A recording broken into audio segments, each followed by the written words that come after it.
It didn't begin with panic. It began with curiosity. My friend Sarah, she's the one this happened to. She's not easily rattled. So after the second week of the knocks, she stopped reacting the way most people would. Instead of hiding under the covers or calling someone, she started paying attention. It was a pattern, you see. Every single night, without exception, a knock came at her front door at the exact same time. 3:12 a.m., just 3 sharp taps, then silence. It was precise, unwavering, and after a while that precision became more unsettling than the knock itself. One morning she happened to wake up early.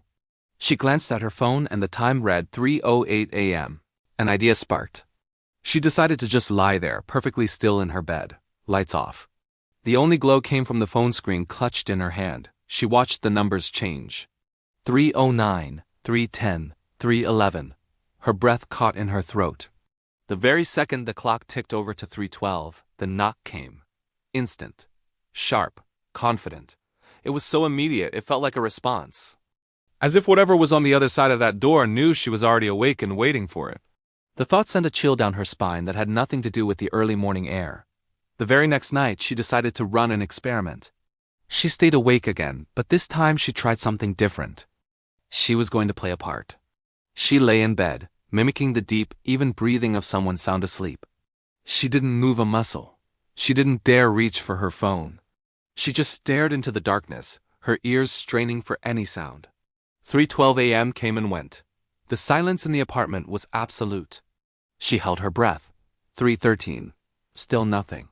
3:14. Her muscles started to ache from the tension. Then, at 3:19 a.m., the knock finally came. But it was different this time, slower, 3 deliberate, almost patient taps, like it had been waiting for her to settle, to truly give in to the illusion of sleep. And that was the moment. The moment the thought took root in her mind, a cold, sharp realization that changed everything. It wasn't responding to the time on the clock. It was responding to her. Not the door, not the apartment building, but her specifically, her schedule, her habits, her awareness. The knocking wasn't a random event. It was a tailored one. That single thought was far more terrifying than any late-night disturbance.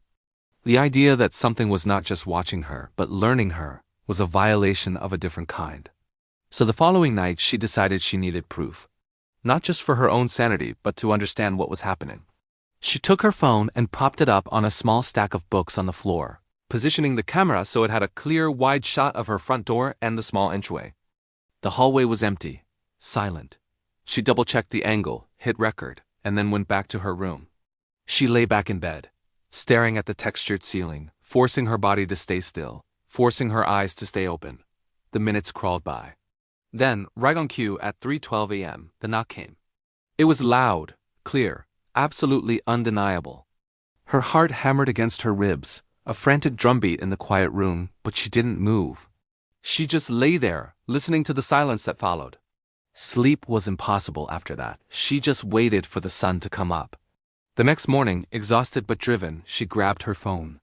She stopped the recording and immediately went to the gallery. She scrolled back to the part she'd been dreading. The video showed her hallway, exactly as it was. The door was still unmoved. The timestamp in the corner of the screen crept closer to the critical moment. She watched intently as it hit 3:12 a.m. And there was nothing. No sound. No knock. No vibration in the audio waveform. Just the low ambient hum of her refrigerator in the background. Complete and total silence. She couldn't believe it. She replayed that section of the video, again, and then again. The knock she had heard so clearly, the one that had made her heart race, it didn't exist on the recording. It wasn't there. That's when the fear stopped feeling like something external, something on the other side of the door. It started to feel like it was already inside. From that night on, she stopped turning the lights off.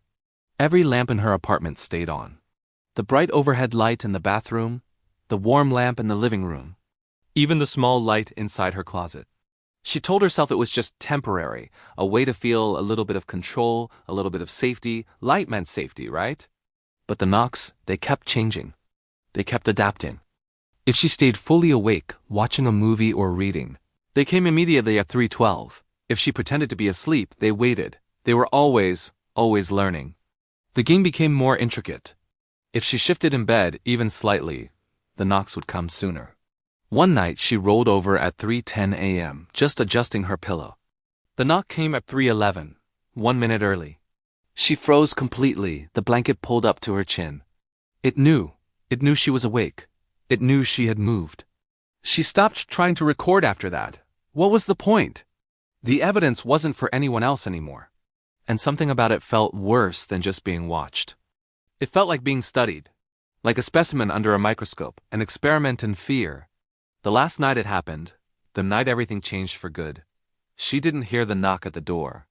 She was lying in bed, lights on, of course, just waiting. 3:12 came and went. She thought for a blissful second that maybe it was over. Then she heard it. From inside the apartment. It came from the wall right behind her headboard. 3 taps. Slow, careful, as if it had finally learned everything it needed to know about the locks, the alarms, and the illusion of a barrier. It wasn't knocking to get in anymore.